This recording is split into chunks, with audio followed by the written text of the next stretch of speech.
Hi, my name's Raymond. I'm coming to you here on a Thursday in London, UK. As you can see, it's another fantastically grim day.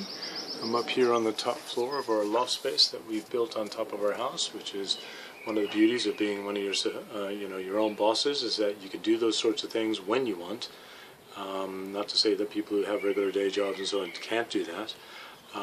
But we also had the freedom of being able to project manage it, which was particularly important to us, because otherwise you end up having to hire somebody else to do it who will end up doing it possibly not in the way you want to. But more importantly was that beautiful bird's nest treehouse that is pretty much falling apart this spring, which needs a bit of a patch-up job that we put together for our kids, who just love it as long as it's a tire swing. But yeah, I get to enjoy those moments with them far more than what I hear from my neighbors anyway, partly due to the fact is that I'm hot desking pretty much where I want. It can either be a cafe, it can be in my own house, and right now, like I'm actually upstairs in the loft filming this with you. So that is the beauty of being a self-reliant and self-empowered and your own boss. Can be a home-based business, which is effectively what they classify this as, but I'm an online entrepreneur, which is basically leveraging the power of the internet using particular systems in place that are proven and have fantastic track record as well as performance. And I could get into some mind-boggling numbers, but that's not really why I'm here. The reason I'm here is people ask me, Ken, how is it that standing here in the queue, not now, but let's say this morning, waiting, at one of the local cafes to get myself a hot drink. The question is, hi, how's it going? What do you do? And I say, I'm an online entrepreneur. It says, well, what does that mean? It says, well, I have an online business, and there are certain things that I'm able to do that I can promote or I can, basically engage myself in. And I have various things that I do in a day, beyond obviously taking my kids to school in the morning, which is great because it affords me the time and the space to do that. Having a decent, good, healthy breakfast, feeding myself nutritionally, as well as my mind and body of having a yoga as well as a qigong practice that I get to most of the time as a discipline to, even if for 10 minutes before the kids come jumping around, or if I'm lucky I get 20 minutes to 30 minutes, that would be my kind of standard practice, and Qigong possibly up to 45 minutes to an hour. So if I'm really lucky, unless of course I wake up really early or don't even go to bed because I've been up all night doing some great things, having a good time hanging out online with like-minded people who are successful in their own right, as well as growing and developing, and we masterminding together and sharing all these fantastic developments and experiences that we're able to do that years and years ago, my generation of young was just like a Star Trek notion on a TV show. The mobile technology, the internet, laptop technology has now become a lifestyle, which is particularly mind-boggling. So that said, if you leverage that power, you can live yourself rather not only just a mobile existence, but a much more freer one, not necessarily shackled to the cubicle of the slavery, not so wonderland of the job, just over broke. Been there, done that, hated it, knew it wasn't my calling. Have done it in various stages when I've had to, because you got to do what you got to do, but committed to knowing that basically I have a higher calling, a better calling for me. I say that to me, not because I think those are not honorable jobs. I've been a teacher. I think that's a fantastically honorable job that doesn't get the credit it's due, and teachers get mistreated and certainly aren't paid what they're worth. But partly due to the fact that there was so much political stuff going on within it that I didn't necessarily stick it out, and it wasn't my calling. My calling of coaching and training come in this with sharing with you guys, that I'm really looking to empower you up beyond, say, the 4-year diploma or the 4-year university degree or grad school, where you could pay far less, gain a lot more, and actually start earning far better without having getting caught up in student loans and other kinds of shacklement of those types of debt before you even get started. So I'm not just speaking to the young 18-year-old plus college student, though we do have a 12-year-old with the support of Dad in our community who has recently made more than $12,000 in 3 months. I mean, that's just mind-boggling in itself. So, it's just to say, I mean, the reason it's not so much to impress upon you, just how easy it is that when you sort yourself upstairs in your mind, that things come to you. So anyway, back to the question. There I was standing in line, and I'm being asked what I do. And they're saying, well, how can you make money while you're standing in line having a chat with me over a cup of coffee? And it's not a secret, but it is one of those tools that gets overlooked, and it's a particular notion and a particular perspective and view on how to do things that gets overlooked that is really worth taking on board. And, the 4-day work week, or is it the 4-hour work week? I mean, that's even better. There's a book out there, and I'm afraid I don't have a copy with it because I've lent it out.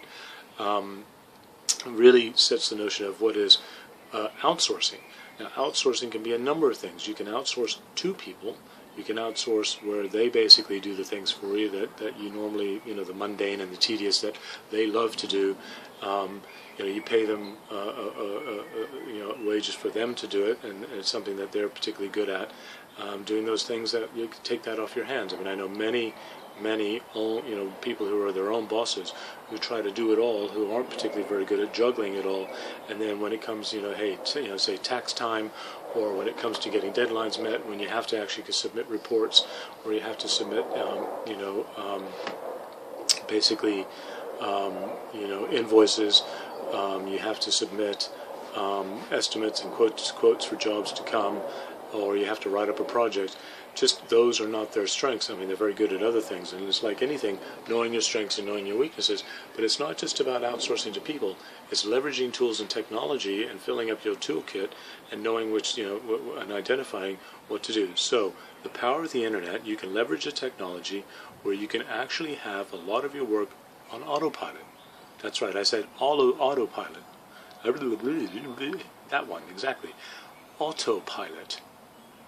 And you're saying, well, what does that mean? That means that with the power and the beauty of the internet, through a lot of applications or programs and the various technologies that have been developed, that when you have an online business, you can leverage the communication and the various systems that are in place that are proven, so that it takes that off your hands.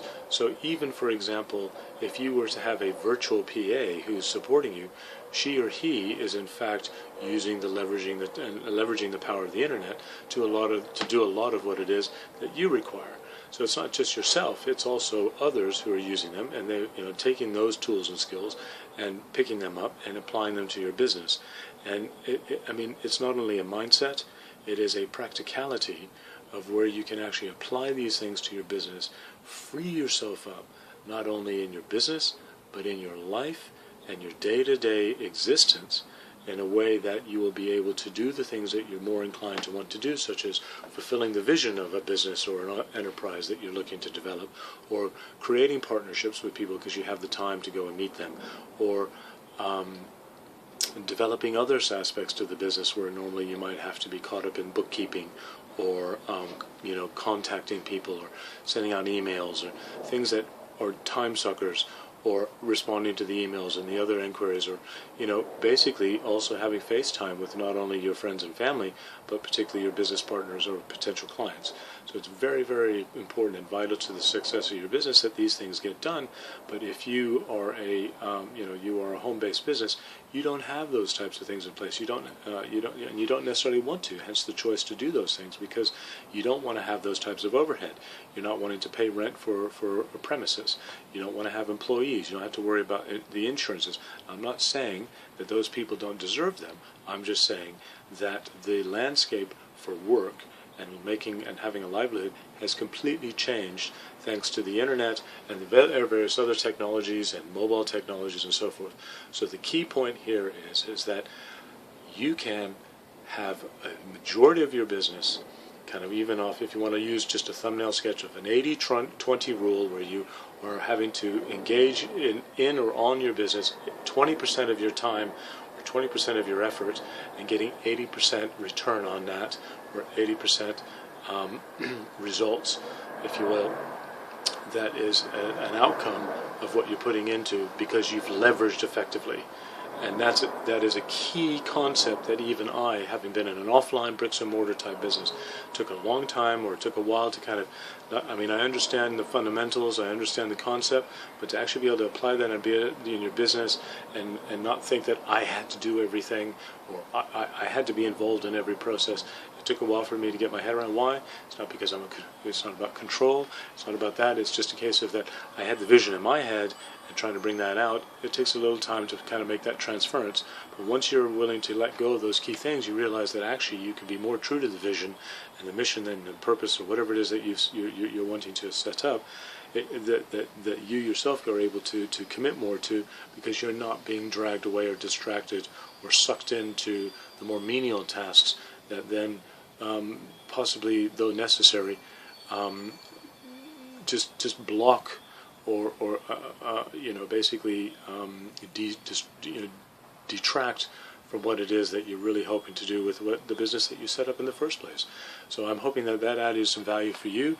It certainly has in the concepts and adding those things to my life, and using a system that I've been using recently that is proven with a fantastic success and performance rate. And if that sounds like something that you're also interested in doing, is finding out other systems and tools and that focus on also developing a successful business mindset, click on that link below, or happens to be anywhere around this, and really jump in, check us out, get involved, join us. And lastly, and in doing so, networking effectively. So there's an event coming up in Denver on July 19th to the 21st, next month, just around the corner. And I can't stress enough the immense positivity and the power of going to these events, the people you meet, the community that you'll engage with, the friendships that you'll develop, the breakthroughs that you'll experience, and the boost to your business and business perspective and being your own boss that you will go through by being and going to these events. I can't stress enough how important and how vital to my success in business that it's been, that I urge you to get there. So join us, get your tickets, get there, and just take it to the next level. So on that note, thanks very much for seeing me on this time, and we'll see you on the next one. Hopefully it'll be more sunny. And take care. Make it a great day. Bye.